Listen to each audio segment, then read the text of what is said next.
En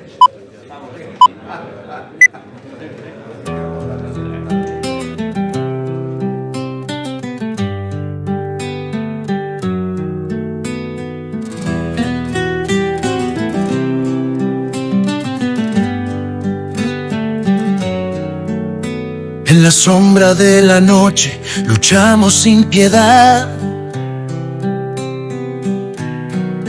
Gritan las almas calladas buscando su verdad. Una patria dividida clama su libertad. Bajo el fuego y las balas renace la ciudad.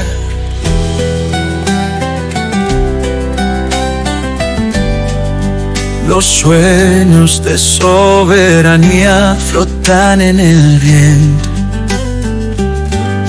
Ecos de valentía gritan nuestro aliento.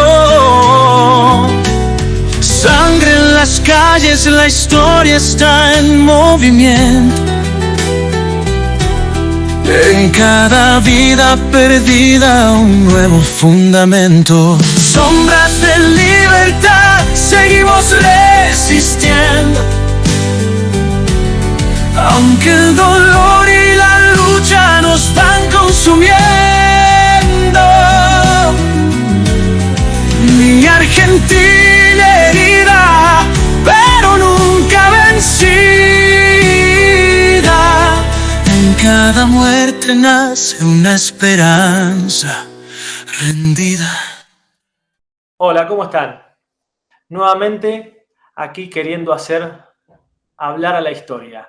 Hoy nos vamos a meter en un tema importante y lo vamos a traer nuevamente al querido Marcelo Roger, que nos siga contando qué pasó en la década del 70 hasta 1976 con la economía. Marcelo, ¿cómo estás? Hola, ¿qué tal, Edia? Muy bien, todo muy bien. Marcelo, nosotros tenemos una vuelta, un proyecto de vuelta a la democracia para el año 73, con el Gran Acuerdo Nacional y demás. ¿Cómo surge la idea de este pacto social? Y no solamente cómo surge, sino cómo afecta ese contexto en ese surgimiento de la idea, en ese origen. Bueno, claro, lo que estamos pensando es en el retorno del peronismo hacia 1973, luego de esa etapa, larga etapa de proscripción política que se abrió con el golpe del 55, con diversos momentos, ¿no?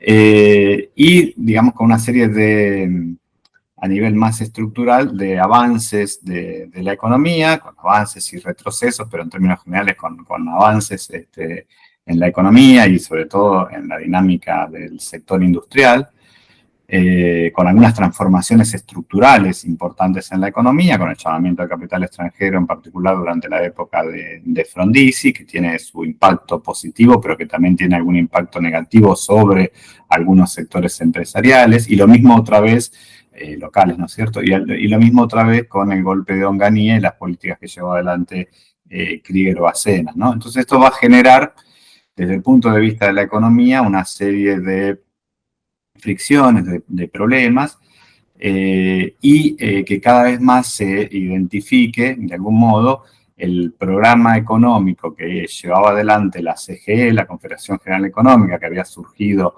en el contexto del segundo peronismo, con Helbar a la cabeza, que se vaya identificando con el peronismo, digamos, o con el regreso del peronismo, con esa opción política. Y de hecho la CGE, junto con la CGT, van elaborando en los años 60 una serie de programas conjuntos, de proyectos conjuntos, vinculados a una estrategia nacional, una estrategia distribucionista, mercado internista, que ellos confrontan con esa estrategia que de algún modo tiene eje o fuerza a partir del capital extranjero o a partir incluso de políticas consideradas en ese contexto liberales o incluso neoliberales durante la etapa de Krieger-Bacena, ¿no? Entonces lo que ellos ven, sobre todo después de 1967, con Krieger-Bacena al frente del Ministerio de Economía, es que muchas empresas extranjeras están comprando a las empresas nacionales y las están desplazando de la cúpula del poder. Y por lo tanto hay que definir una estrategia nacional que las recomponga, digamos, en ese escenario, que les dé un nuevo lugar, y para ello es central el rol o el papel que debe jugar el Estado en la economía, a través de sus propias empresas, de las empresas públicas que también tienen un gran desarrollo post-1955, esto es muy significativo, digamos, grandes empresas, grandes emprendimientos, muchos de ellos llevados adelante incluso por los sectores militares, de empresas públicas, y cómo estas traccionan a través de su poder de compra o a través de determinadas políticas a el conjunto de la economía o a las empresas privadas locales. Entonces, bueno, la idea es conjugar al Estado conjuntamente con las empresas locales y a los trabajadores en un proyecto económico nacional. Y esto de algún modo se va definiendo en el marco de, a la vez, un debate muy importante sobre estrategias de desarrollo en la economía argentina que tiene lugar en los años 60 y sobre todo en la segunda mitad de los años 60, que está vinculado a ganar en eficiencia al sector industrial, a mejorar, digamos, la competitividad de la economía argentina, a impulsar las exportaciones industriales para sobrellevar los cuellos de botella externos, los problemas que tenía la economía argentina, etc. Entonces, digo, con todo ese andamiaje se va a ir definiendo que el programa de la CGE, de la Confederación Económica, se acerque de algún modo al peronismo desde el punto de vista político. Ya estaban esos lazos, en todo caso, los empresarios siempre eran un poco reticentes de vincularse estrechamente políticamente al peronismo, pero hacia fines de la década del 60, ya los primeros años 70, esto es una realidad. Y por otro lado también, con la experiencia luego de la caída de Onganía, con la asunción de Levingston en la presidencia y sobre todo con la asunción de Aldo Ferrer como ministro de Economía en 1970, también hay un proceso de argentinización de la economía, un proceso que está vinculado a impulsar grandes proyectos nacionales, enfrentados en todo caso al capital extranjero. O sea que todo va confluyendo de algún modo hacia ese lugar, y en 1971 se da, desde el punto de vista político, digamos, lo que se llama la hora del pueblo, en primer lugar, y luego las coincidencias programáticas. Y de algún modo esas coincidencias programáticas es un programa de gobierno que vinculado con todas estas ideas que estábamos comentando y que tienen gran consenso entre los diferentes partidos políticos de la época, particularmente el peronismo y el radicalismo. Así que cuando, digamos, se presenta definitivamente la oportunidad para que Perón regrese al país, para que haya elecciones, luego de todas estas negociaciones con la NUCE, etcétera, está bastante definido que el programa económico que va a llevar adelante el peronismo es el programa de la Confederación General Económica, que se impone por sobre otros proyectos económicos que están en danza dentro del movimiento tan particular y amplio que es el peronismo en ese contexto, digo, sobre los proyectos de la izquierda peronista, vinculados a la tendencia revolucionaria y a Montoneros, que hablan de un socialismo nacional, la construcción de un socialismo nacional, o digamos una serie de iniciativas para llegar precisamente al socialismo nacional, y que Perón, por otro lado, había alentado también en los años anteriores en algún que otro discurso, y por fuera también se impone el programa de los referentes históricos de la economía peronista, básicamente los que habían llevado el cambio de rumbo después de 1952, que son los economistas del partido. Y yo diría que ahí están Gómez Morales, Alfredo Gómez Morales, Miguel Revestido y Antonio Cafiero, sobre todo como los grandes protagonistas, ¿no? Y ellos quedan desplazados, ¿no? Quedan desplazados inicialmente, entonces cuando vienen las elecciones y Cámpora, digamos, triunfa la fórmula peronista con Cámpora, Perón deja que Cámpora ponga a sus ministros, arme su gabinete, digamos, más vinculado a la izquierda, pero dice, bueno, ojo con economía, en economía va José Bergelber, que se transforma entonces en el primero como secretario, porque se había disuelto el Ministerio de Economía, y luego como ministro de Economía de Cámpora, y ese es el programa de la concertación, el programa del Acta de Compromiso Nacional, que si querés ahora lo repasamos un poquito. Sí, antes de entrar en eso, ahora después de esto que te voy a preguntar, vamos a entrar en eso. Gelbar, porque Gelbar, como vos bien decís, sale de la Confederación General Económica, es uno de los pioneros. ¿Gelbar siempre fue el hombre fuerte de la Confederación General Económica? Sí, yo diría que sí.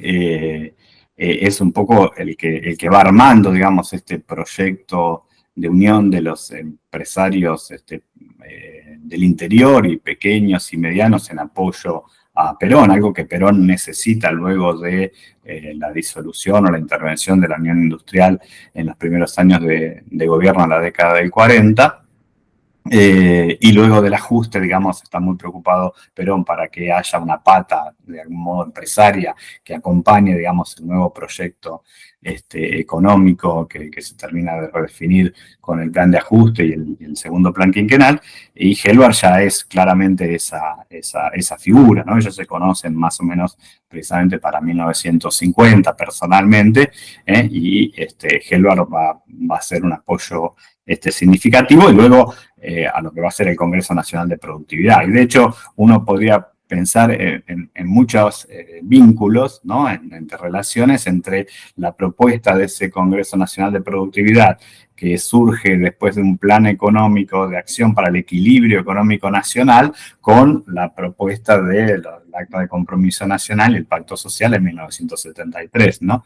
Y Gelbar va a ser, digamos, luego del golpe, la CGE está interdicta, bueno, pero luego que se recupere, digamos, va a ser siempre el hombre fuerte de esa llamada burguesía nacional y el referente de esa burguesía nacional. Es un empresario muy exitoso, diversificado, con gran poder de lobby, de presión, de vínculos.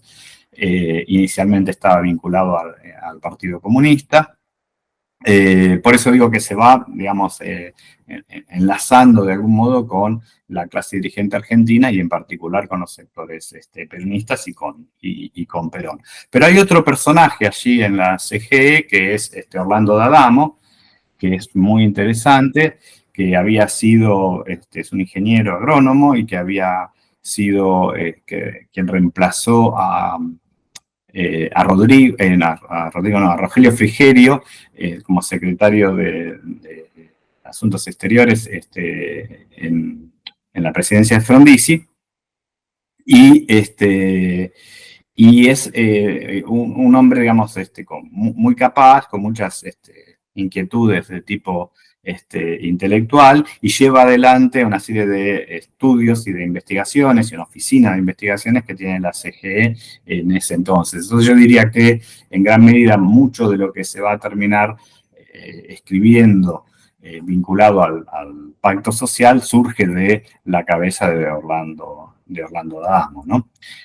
Así que, digo, es Gelbar la cabeza política, porque no sé cuánto sabía de economía, digamos, era un empresario exitoso, como Miranda, digo, ¿no? Otra vez, como Miranda, un empresario exitoso, no sé cuánto sabía de economía, pero tiene atrás un equipo bien interesante, bien formado, y que en gran medida, como decía antes, recoge las discusiones y los debates muy finos de política económica que se venían desarrollando en la Argentina en los años 60 para resolver los principales problemas de la economía argentina, que aquejaban la economía argentina, en una visión más estratégica de largo plazo, ¿no?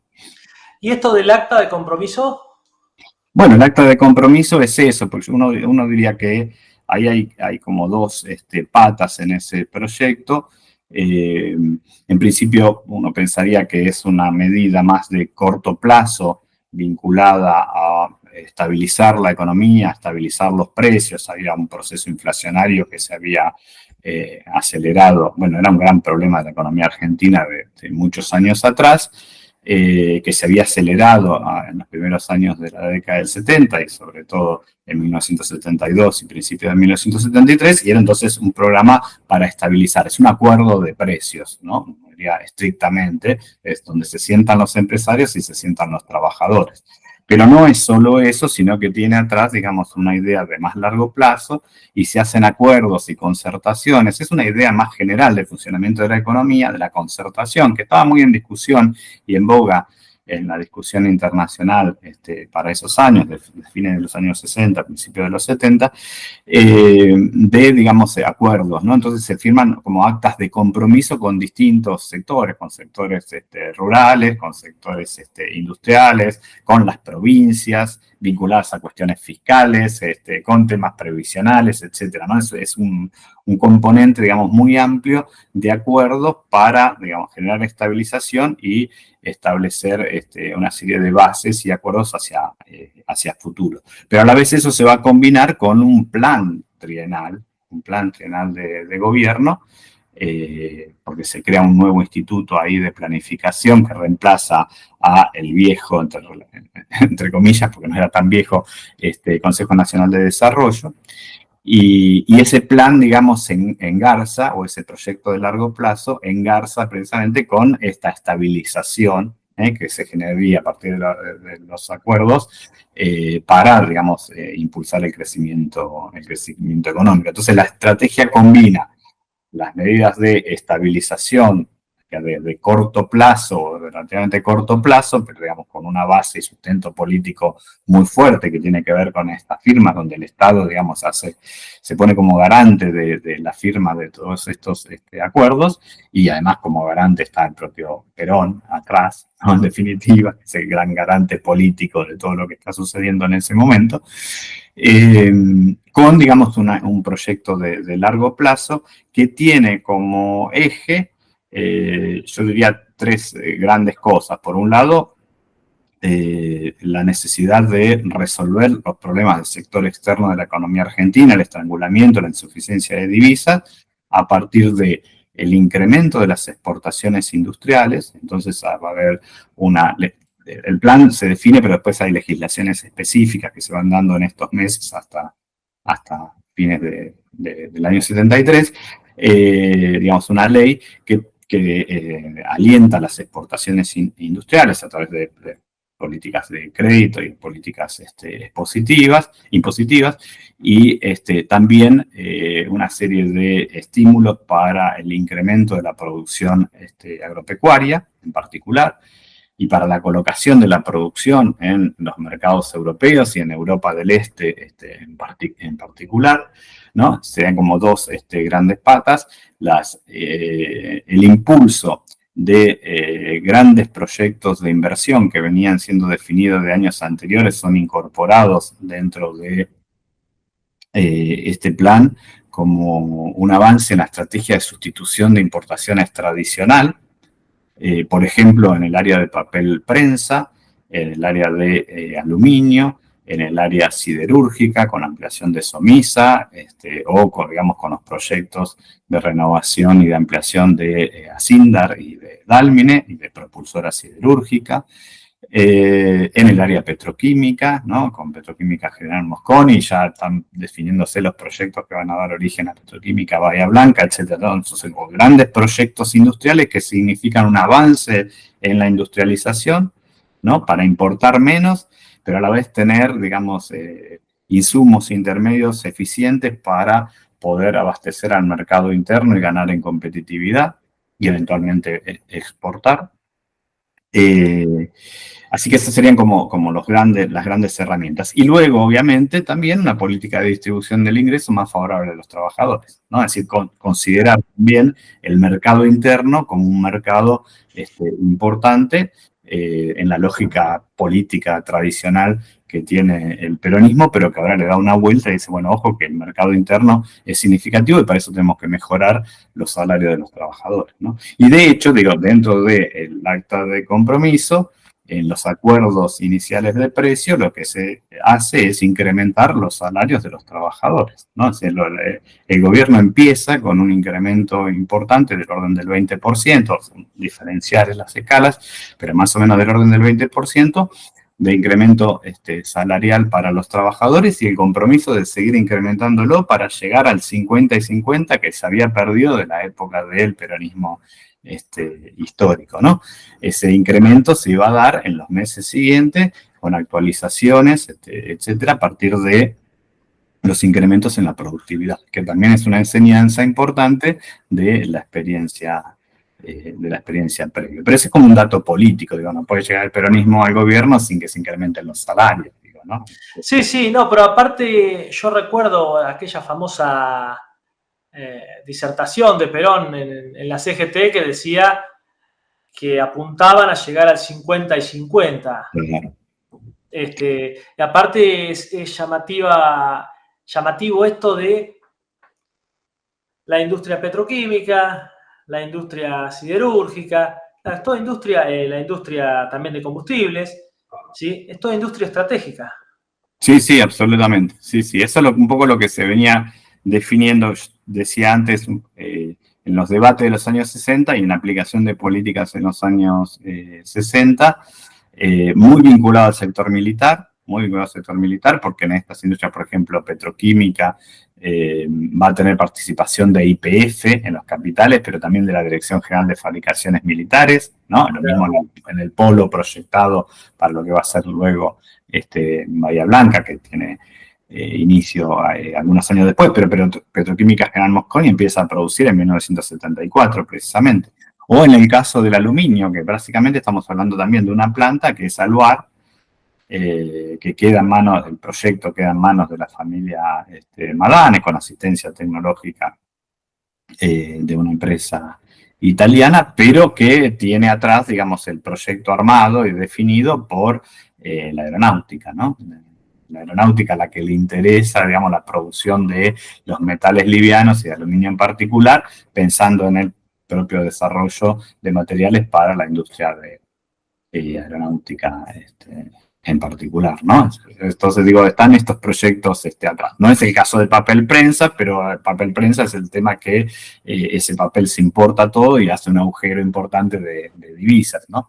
Pero bueno, después está el proyecto de Somisas, de un nuevo alto horno, de ampliación, y después ya en 1975, un poquito después, pero todavía durante el gobierno democrático, durante el gobierno peronista, va a estar el proyecto de Sidinsa, que es un proyecto siderúrgico, de una siderúrgica integrada enorme, gigantesca, en Bahía Blanca, que también tiene inicio en términos de proyecto y luego, digamos, con la dictadura militar se va a abortar y finalmente... Incluso acá no se da un inicio, digamos, de lo que es la Comisión Nacional de Energía Atómica también. Claro, bueno, también eso ya venía, digamos, eso de la década del 50 en un proyecto y esto va a continuar en estos años, ¿no? También todo lo que tiene que ver con lo aeroespacial en particular. Pero eso ya, digamos, tiene como que cobra fuerza con la dictadura militar, ¿no? En esa área en particular, ¿no? Ahora, a este proyecto, ¿cuáles son los principales obstáculos u opositores que tiene? Bueno, opositores, uno diría que hay un montón, pero que por ahora están como velados o agazapados, ¿no? El propio Helber decía, bueno, a mí no me preocupa la derecha, dice, a la derecha no hay nada, el problema está a la izquierda, ¿no? Los montoneros que están acá batallando, que nos están cuestionando, etcétera. Yo creo que finalmente se equivocó mucho Helber, porque a la derecha iba a estar todo, más que en ese sector de izquierda, pero bueno, primero, por un lado, los sectores empresariales o los sectores de la Unión Industrial, los sectores de la sociedad rural, rápidamente se reacomodan y firman también las actas de compromiso, se unen a la CGE, digamos, participan de esto, no muy convencidos. ¿Por qué? Porque temen que lo que está a la izquierda realmente es mucho peor, digo, ¿no? Dijimos que el programa económico del gobierno es un programa, pensemos en el contexto inicial de Cámpora, ¿no? Entonces el programa económico es un programa moderado respecto a lo que podría llegar a ser, ¿no? Y esto obviamente es un valor para quien hace política económica en ese contexto, ¿no? Entonces esos sectores están agazapados, son relativamente críticos, pero por ahora, digamos, van hacia adelante. Tenemos que pensar que ya estos incrementos salariales suponen una pérdida de rentabilidad para las empresas, digo, ¿no? Pero lo aceptan, ¿no? Insisto, regañadientes, pero lo aceptan. Entonces, por ahí, digo, no parece existir el gran problema o hay consenso, y sobre todo mientras esté Perón vivo, ¿no? Ahora, por el lado de la izquierda sí son muy críticos, ¿no? Los sectores vinculados a Montoneros o los diputados que están vinculados a la tendencia digamos, en el Congreso. ¿Y por qué? Porque, bueno, lo que ellos advierten de que ese camino, digamos, intermedio no lleva, digamos, al socialismo nacional, sino que va a llevar tarde o temprano, digamos, otra vez a subordinar a la economía argentina al designio del imperialismo, ¿no? Que es una salida intermedia que en realidad no va a tener digamos, éxito en el más largo plazo, ¿no? Entonces son bastante críticos y constantemente cuestionan. Pero quizás, y ahí por ahí me voy a adelantar algunas preguntas que seguramente estás pensando, quizás el gran golpe en ese sentido es cuando Montoneros asesinan a Rucci, ¿no?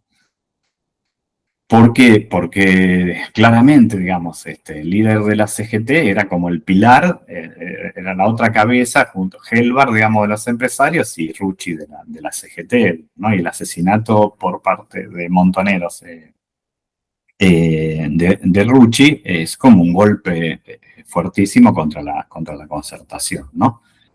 Los motivos de esto, bueno, pueden dar a muchas especulaciones, pero lo cierto es que esto hace que Perón precisamente, digamos, se repliegue, vaya cortando mucho los vínculos con esos sectores de la izquierda y se apoye cada vez más decididamente en la CGT, ¿no? En la CGT, que por otro lado está muy cuestionada por los sectores combativos en su interior, ¿no? O abajo de esa estructura. Por lo tanto, también la están presionando. Así que yo diría que el cuestionamiento al programa viene más inicialmente por el lado de la izquierda. Eso en el plano, si queremos pensarlo así, de lo político, ¿no?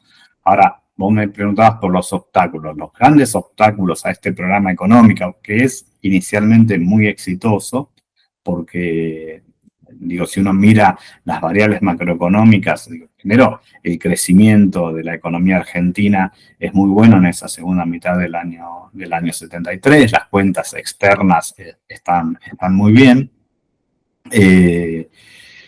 Y sobre todo la inflación, ¿no? O sea, lo que logra ese gran acuerdo es bajar de una manera brutal la inflación, ¿no? Hay un compromiso de que no se van a incrementar los precios, de que los salarios van a estar congelados, de que los precios no se van a aumentar, y ese compromiso se cumple a rajatabla, podríamos decir, en esos primeros meses, y esto lleva a que algunos funcionarios digan, bueno, estamos en la inflación cero, etcétera, ¿no? Pero el problema es que eso no dura eternamente, y ahí hay como un golpe, yo diría, externo, muy fuerte, derivado de la dinámica de la economía internacional, que golpea ese programa económico, que en todo caso no tiene las herramientas para flexibilizar frente a ese contexto internacional. Lo cual no es fácil, por otro lado, digamos, cuando aparece un shock externo muy negativo, un golpe muy fuerte, no hay muchas herramientas y capacidades para hacerle frente, y generalmente en una economía dependiente, digamos, como la de la Argentina, esto tiene su impacto. Y ese impacto viene por el incremento de los precios de los insumos importados, ¿no? Destinados sobre todo al sector industrial. ¿Por qué? Digo, déjame desarrollar un poquitito el tema, la idea. Por un lado está la crisis del petróleo, ¿no? A fines de 1973, octubre de 1973, digamos, se va definiendo ese contexto mucho más enrarecido de incremento de los precios del petróleo. Y eso se traslada en un incremento de precios en la economía europea, digamos, que brinda una gran cantidad de insumos al sector industrial. ¿Por qué? Porque el sector industrial de la Argentina es un sector deficitario. Digo, si bien la industria ha avanzado mucho, ¿no? Y estos grandes proyectos, como comentábamos, tienden a ir cerrando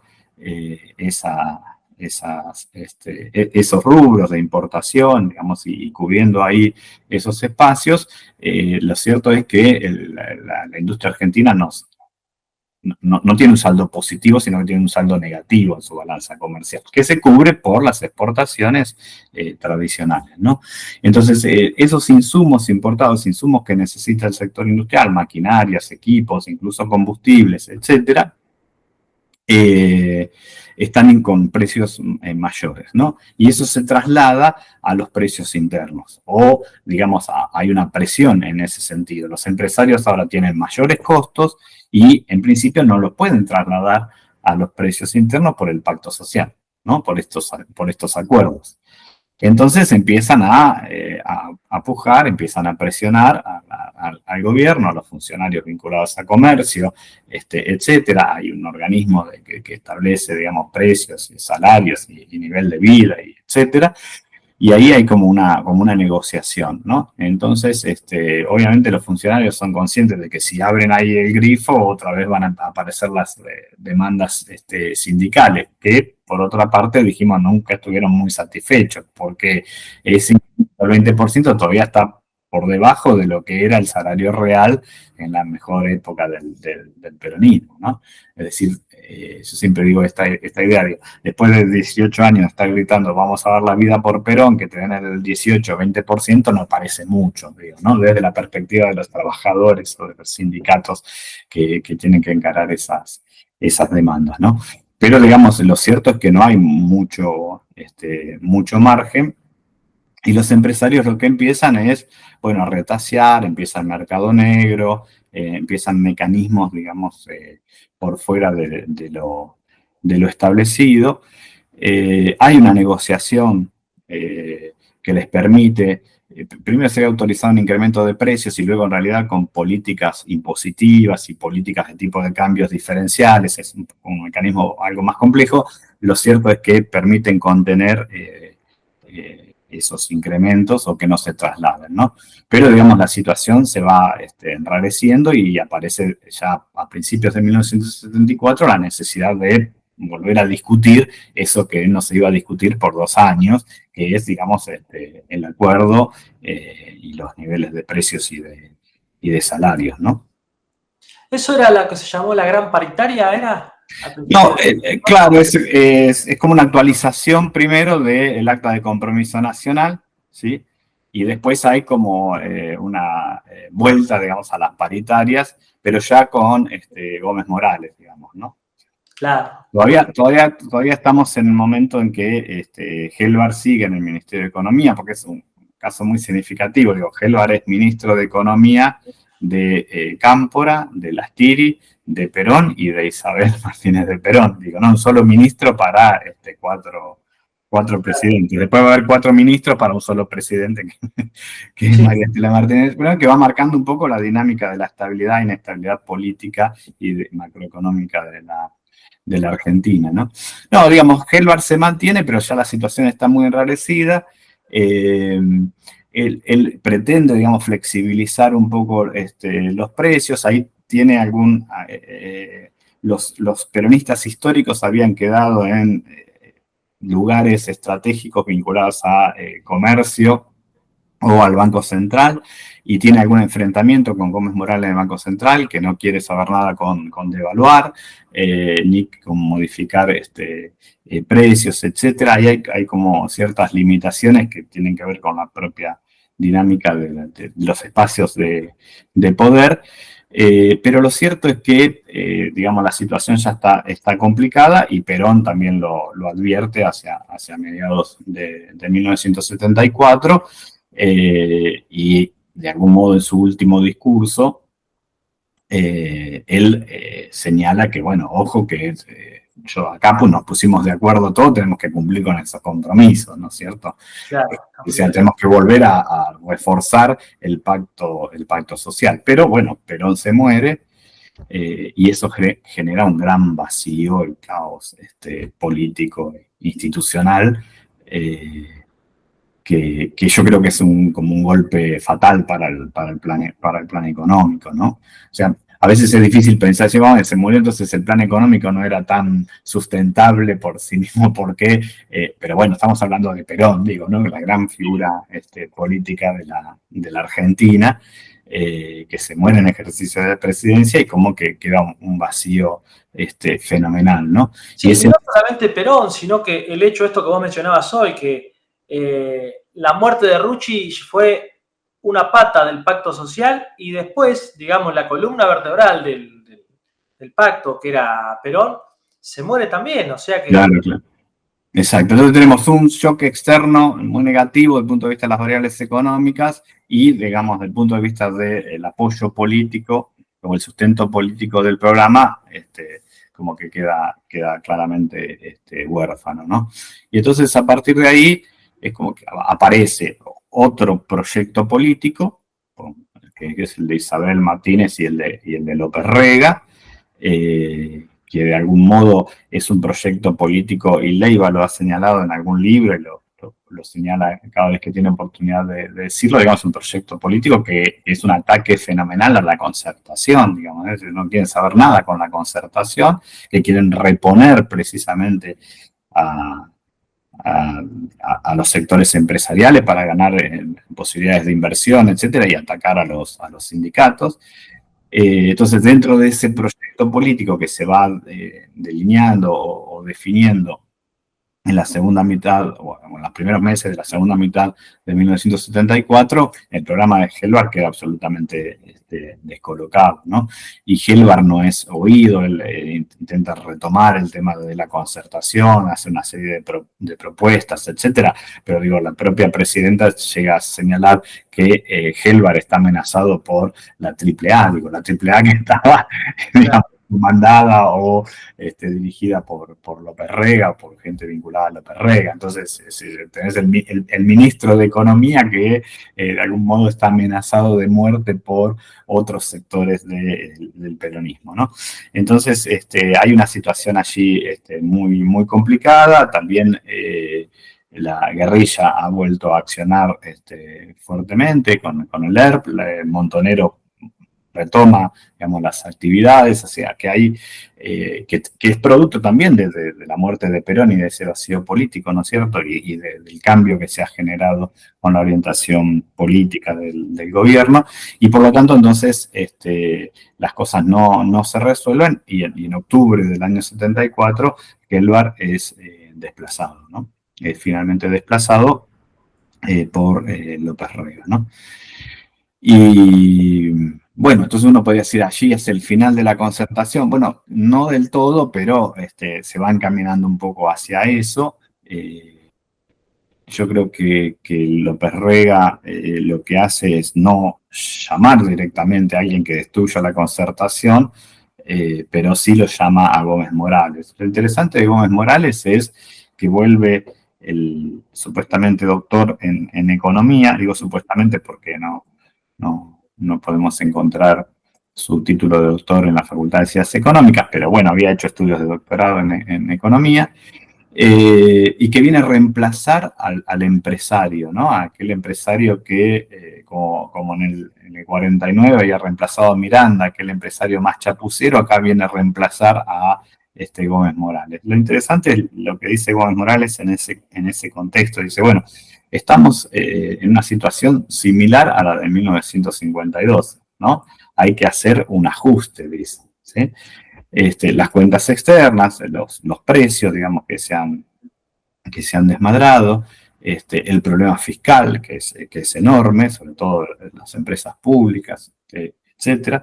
Dice, pero la economía está mucho mejor que en 1952. Claro, porque es una economía que tiene mucha más espalda, que ha avanzado mucho estructuralmente, es mucho más rica, pero dice, pero estamos mucho mejor que en 1952, pero a la vez estamos mucho peor, ¿no? Y cuando dice estamos mucho peor, no lo plantea en términos económicos, sino lo plantea, yo diría, en términos políticos. ¿Por qué? Porque en 1952 Gómez Morales había podido llevar adelante el ajuste de la economía, ¿sí? Congelar los salarios con el respaldo de Perón y con el respaldo de los empresarios, ¿sí? Congelar los salarios y recuperar la economía. De hecho, ese programa del 52, que fue bastante duro, fue exitoso a partir del 53, mediados 53, 54, 55, la economía tiene un relativo buen desempeño, ¿no? no el gran desempeño inicial, pero un desempeño positivo.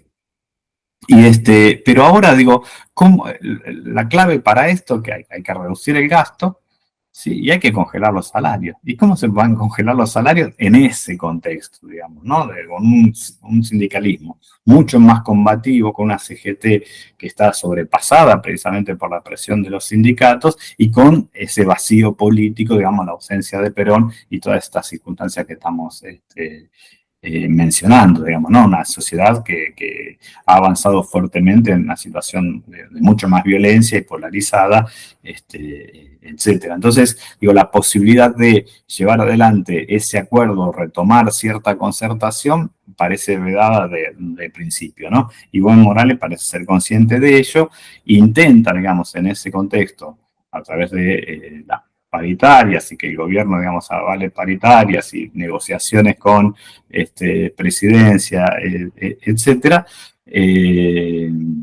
Pero digamos, ahí hay como mucha inconsistencia también política entre lo que dice presidencia y lo que dice el ministro. Devalúa la moneda, pero esa devaluación es, digamos, insuficiente, en todo caso, en ese contexto. Rápidamente los precios siguen avanzando. Elabora también un programa, sí, pero ese programa ni siquiera, digamos, lo eleva a presidencia, ni siquiera es tratado por presidencia. Entonces hay como le hacen un gran vacío finalmente a Gómez Morales, ¿no? Y esto es lo que sucede, digamos, en los primeros meses, fines del 74, primeros meses del año 75, y, digamos, y en ese contexto se van agudizando todos los factores que llevan a la necesidad de un ajuste más drástico, si se quiere, de la economía argentina, ¿no? Algún autor señaló por allí que Gómez Morales usó el tiempo, ¿no? Usó el tiempo para no hacer nada, ¿no? Para que pasara el tiempo, ¿no? Bueno, quizás no podía hacer mucho más en ese contexto, pero lo cierto es que no pasó nada, y cuando pasa el tiempo lo que sucede es más de lo mismo o una acentuación de los problemas de la economía argentina, ¿no? A eso se va a sumar ya, digamos, otra vez un tema de precios a nivel internacional y de algunas dificultades para la colocación de las exportaciones argentinas en el mercado europeo. Por lo tanto, digamos, las cuentas externas, no era tan grave la situación en el año 74, pero ya en el año 75 las cuentas externas son negativas y las reservas del Banco Central han caído y los precios, digamos, se han desmadrado, ¿no?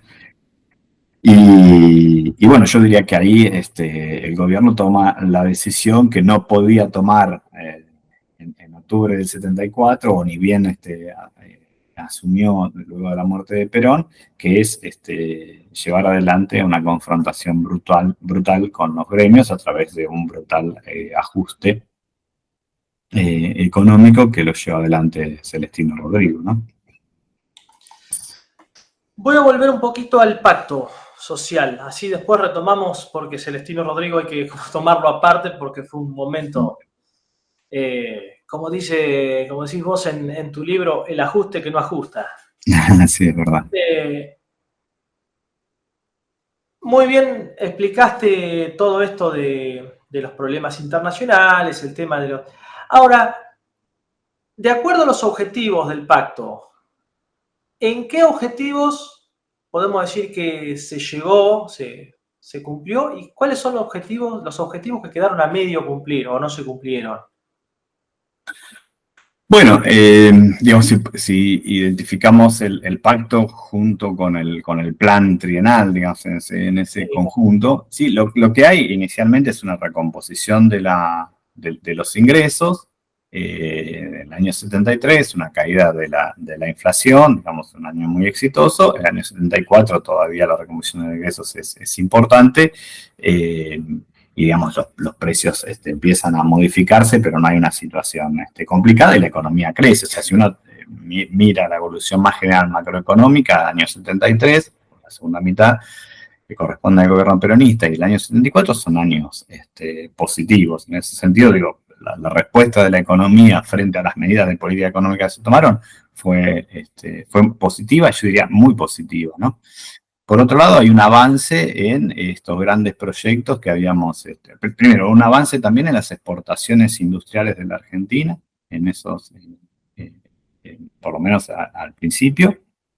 Y hay un avance en estos grandes proyectos, algunos no terminan de concretarse porque son proyectos de muy largo plazo, pero digo, se siguen avanzando, ya mencionábamos el caso de Petroquímica General Mosconi, también hay avances, bueno, de hecho empieza a producir también Alvar en agosto, sí, en agosto del año 74, ¿no? Es decir, estos proyectos van avanzando, todavía por ahí su impacto real, porque por ahí empiezan a producir mínimamente, hasta que logran su capacidad plena, etcétera, pero digo, están avanzando. Lo que pasa es que hay ese golpe negativo internacional en ese contexto eh, que los frena, digamos, o que nos lleva a que estos proyectos puedan madurar en un contexto más positivo. Tengamos presente que estos grandes proyectos son los que van a permitir las exportaciones industriales en el contexto de los años 80, cuando todo ese mercado interno se caiga, ¿no? Porque la idea acá era que estos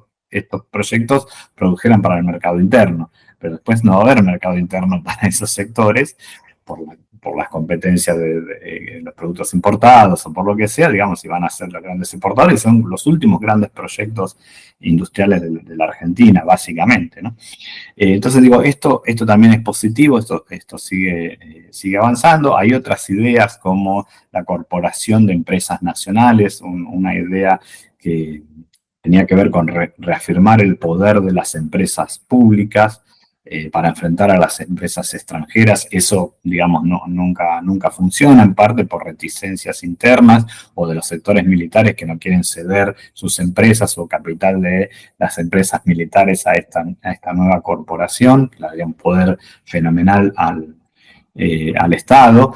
Hay también una corporación vinculada a las pequeñas y medianas empresas que permite el abastecimiento de este sector, y las pequeñas y medianas empresas tienen un resultado bastante positivo, que también son alentadas con créditos muy favorables por parte del Banco Nacional de Desarrollo en ese contexto, con tasas de interés negativas, digamos, o tasas de interés mucho más bajas, que era una gran demanda de los empresarios locales y de la CGE, que se empieza a aplicar durante el gobierno peronista, digamos, ¿no? Entonces hay un crecimiento de la producción, un crecimiento del consumo, un crecimiento del mercado interno, una economía que está funcionando, decíamos, relativamente bien en ese contexto. Hay más dificultades en el sector agropecuario porque eso, digamos, también había una ley de reforma agraria que también tenía que ver con proyectos antiguos, radicalizados en ese contexto de los primeros años 70, pero había una ley muy interesante de impuesto a la rentabilidad presunta de la tierra, digamos, para evitar que haya terrenos improductivos, digamos, o latifundios improductivos, etcétera. Y esto se empieza a aplicar. Pero ni bien, digamos, aparece la reacción, digamos, aparece la dinámica política donde ya, digamos, la concertación está en discusión, etcétera, como yo dije antes, los sectores de la derecha, o sectores tradicionales o sectores rurales estaban agazapados, salen, digamos, y anulan cualquier posibilidad, digamos, ¿no? Entonces, cualquier discusión en ese plano vinculada a reforma agraria o a cambios en la estructura impositiva que afecten la propiedad de los sectores terratenientes tradicionales, etcétera, rápidamente está limitado, ¿no? Entonces, ahí hay como digamos, un freno a ese proyecto o a esas posibilidades, ¿no? Después, en general, yo diría que la economía tiene una respuesta positiva, al menos hasta fines de 1974, ¿no? Habría que mirar puntualmente algunos rubros y algunos sectores. Sector de Pero digamos, en términos generales, digamos, los principales ejes, digamos, cumplieron sus objetivos. Sí. Lo que pasa es que el plan también tenía como unas metas muy excesivas, digamos, de crecimiento muy ambiciosas, etcétera, pero digamos la respuesta inicialmente es positiva en todos los planos, yo diría que prácticamente en todos los planos. Hay un problema de gasto público, hay un problema allí bastante fuerte, pero digamos después en general, hasta que aparece el conflicto en el sector externo, y hasta que aparece, digamos, esta puja o la revitalización de la puja distributiva en el orden interno, digamos, la economía cumple. Digo, no es un plan loco, ¿sí? O imposible de cumplir, ¿no? ¿Por qué fracasa? ¿Por qué no logra estabilizarse? Bueno, tiene que ver con estos factores, la dinámica política y el shock internacional. ¿Podrían haber previsto el shock internacional? Bueno, sí, digamos, pero es medio difícil.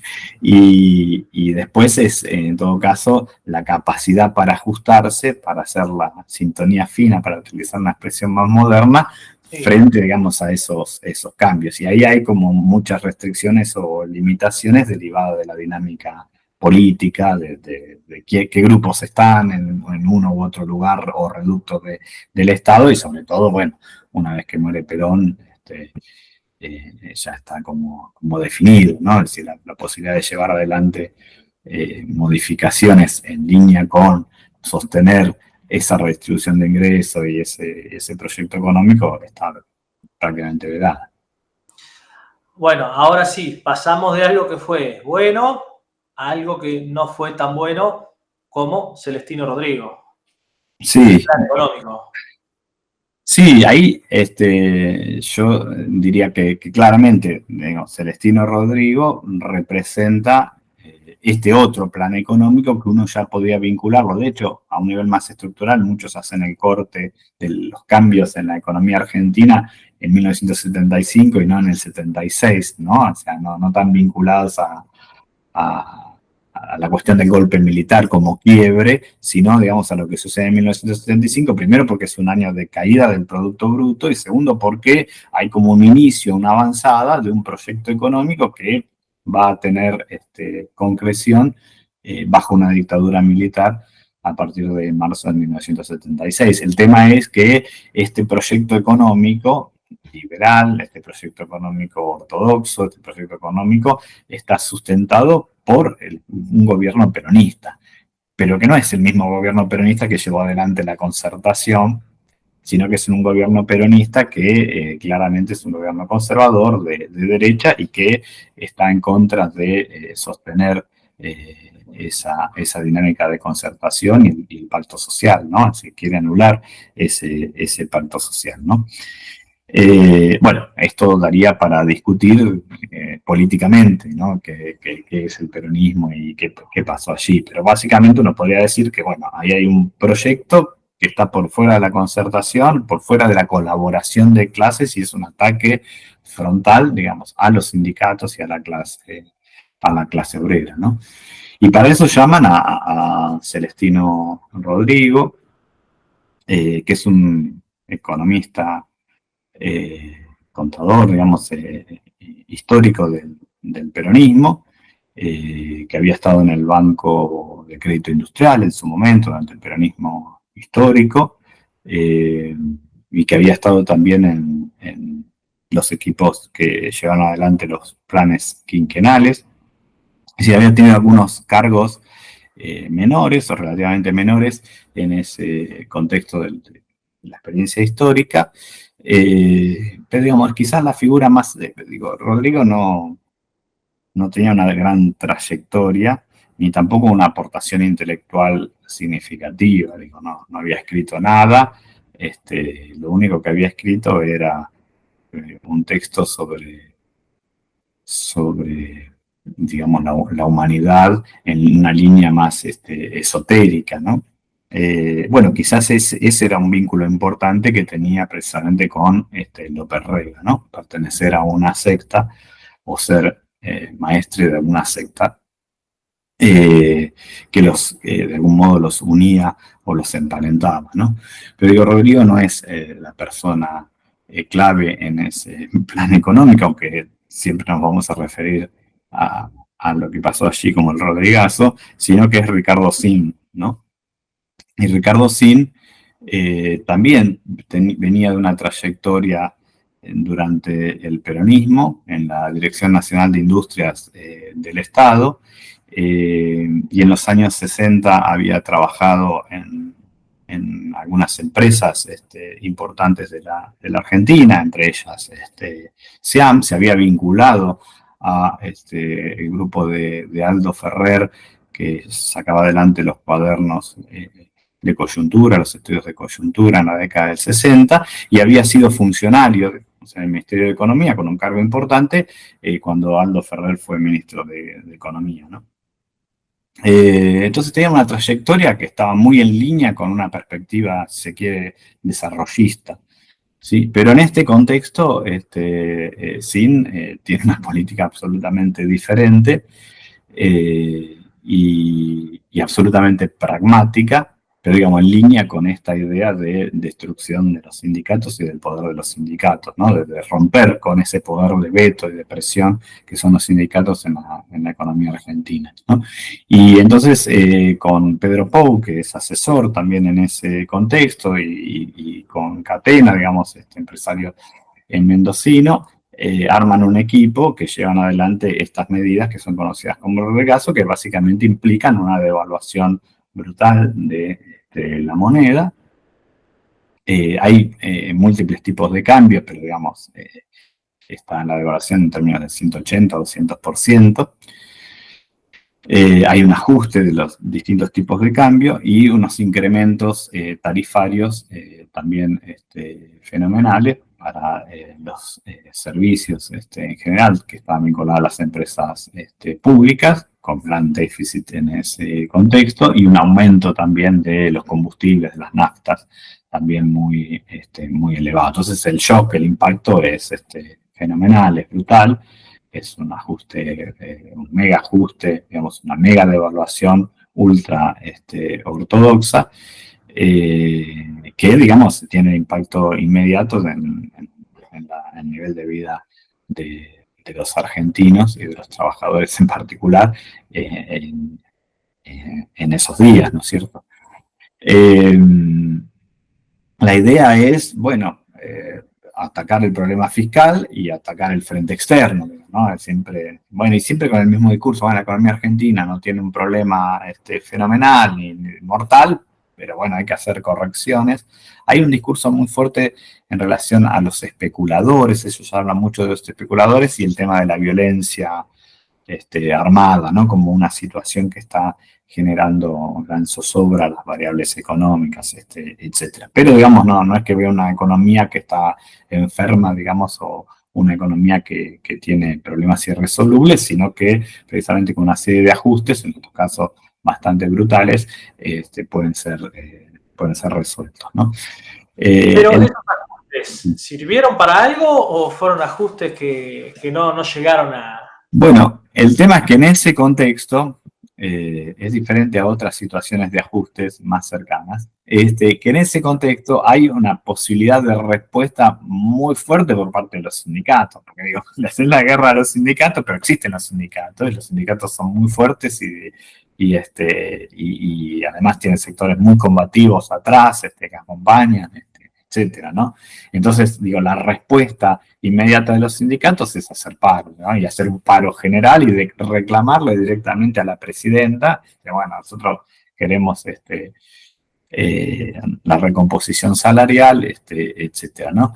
Y esta presión de los sindicatos, que ya se había dejado sentir en meses anteriores y en algunos conflictos puntuales, va a ser demoledora, porque finalmente, después de una huelga general, en algunos casos van a obtener incrementos salariales del 200%, del 220% como obtiene la UOM. Entonces, digo, por un lado tenés una devaluación del 180 a 200% o incrementos de 180 a 200%, pero también tenés incremento salarial del 200 o 220%, ¿no?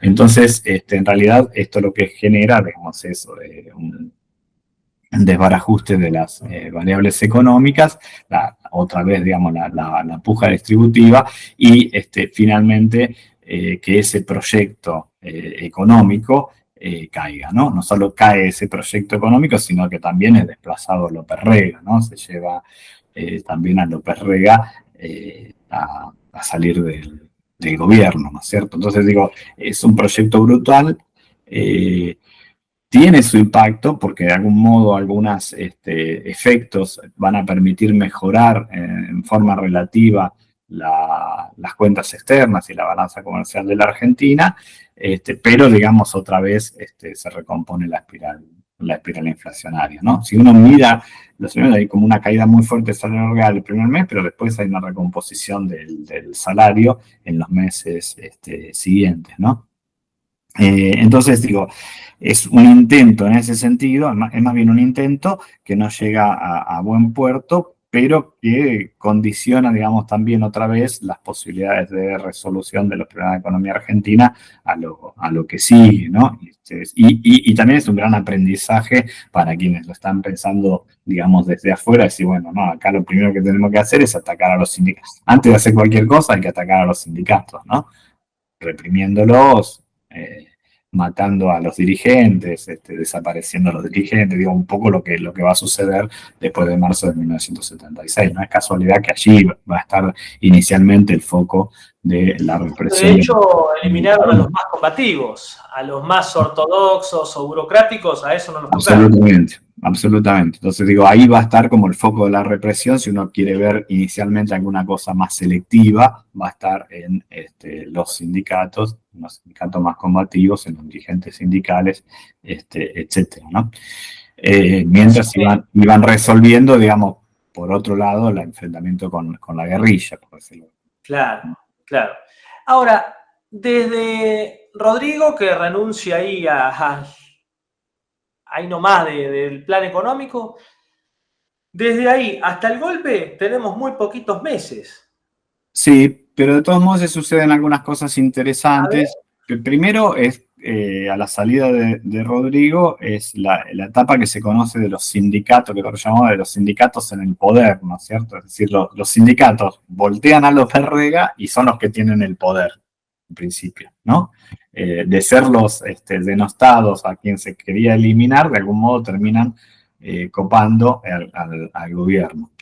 Y eso lleva primero al establecimiento de Pedro Bonanni, al frente del Ministerio de Economía, muy poquitos días, unos 20 días, que vuelve a hablar como en línea con el peronismo histórico. Bonanni había sido funcionario también de esta segunda camada de dirigentes económicos del peronismo después del 50, que estaba en la caja de ahorro postal, etcétera. Tenía como una trayectoria en ese plano, había sido como parte del equipo de Gómez Morales y del equipo que llevó adelante el reajuste de la economía en los años 50, pero digamos, vuelve a hablar en línea del peronismo más histórico, con intentos otra vez de volver a la concertación, incluso se vuelve a hablar de algunas instituciones como el IAPI, que fíjate qué interesante que en el 73, a pesar de la radicalización, etcétera, el IAPI no fue mencionado, se le asignaron mayores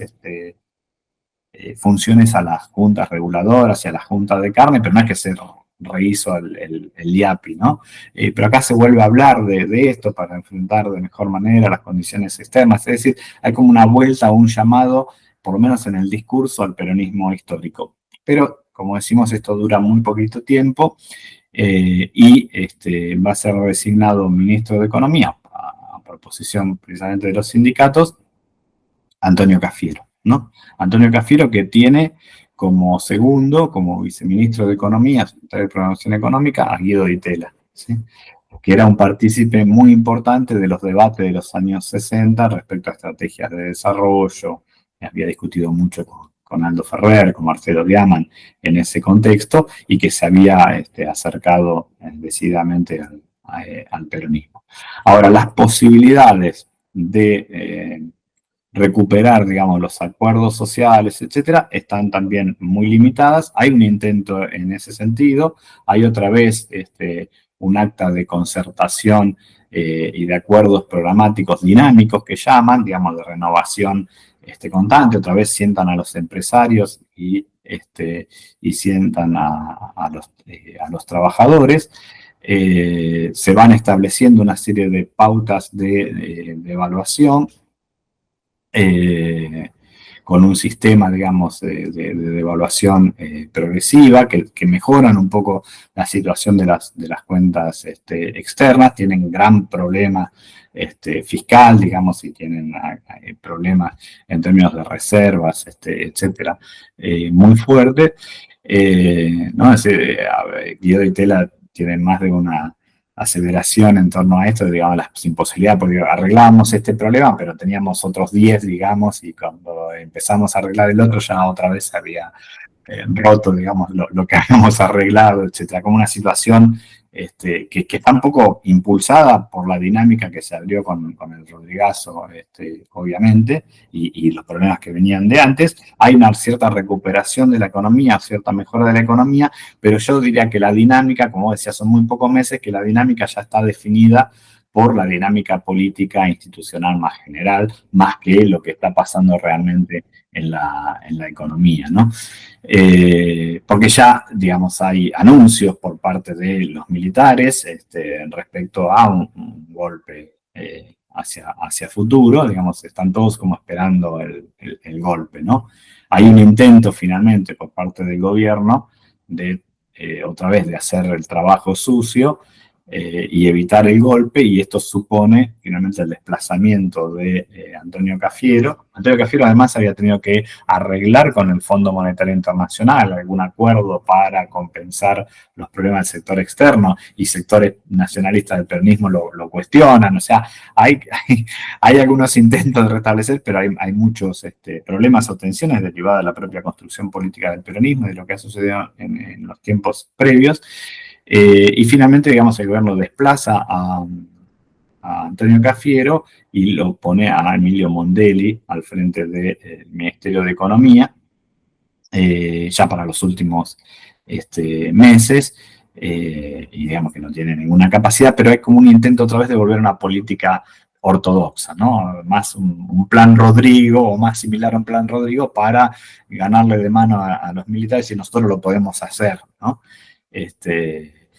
Pero bueno, ya la situación política ya está jugada. Ahí aparece la famosa frase de Herrera, digamos, yo me borré, digamos, líder sindical que se va a Uruguay,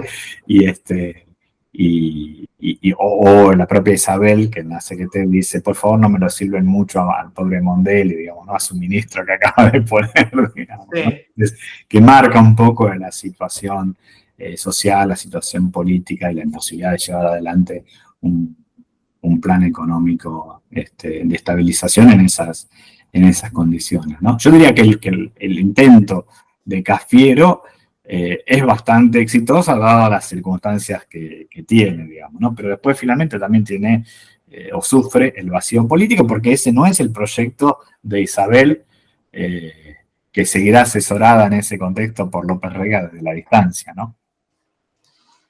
Bueno, excelente la charla. Creo que has aclarado un montón de cosas que pasaron en esa primera mitad de la década del 70. Después Lucas Iramain nos va a explicar la segunda parte, que va a ser tan movidita como esta, pero... todo muy vertiginoso, todo muy... No, la década del 70. Porque finalmente es muy poco del periodo de tiempo, ¿no? Si uno piensa desde mayo del 73 a marzo del 76, pero pasa todo esto, ¿no es cierto? Sí. Y bueno, y solamente pensar que el pacto social iba a ser un plan trienal, que un plan que tendría que haber terminado después de que llegó la dictadura. Así es. Y llegó a durar... No era un plan quinquenal, era un plan trienal, ya con menos ambiciones. No llegó a terminarse. Bueno, Marcelo, 1.000.000 de gracias. No, al contrario, a vos, Elías. Bueno, y a ustedes los veo en una semana. Chao. La esperanza revive en las canciones de acero, un legado eterno grabado en el sendero. Nuestro chanto es un canto en el campo de batalla, cada golpe resuena en el alma que estalla. De las cenizas se alza un himno de libertad. Es Es la fuerza de un pueblo que nunca se dobla.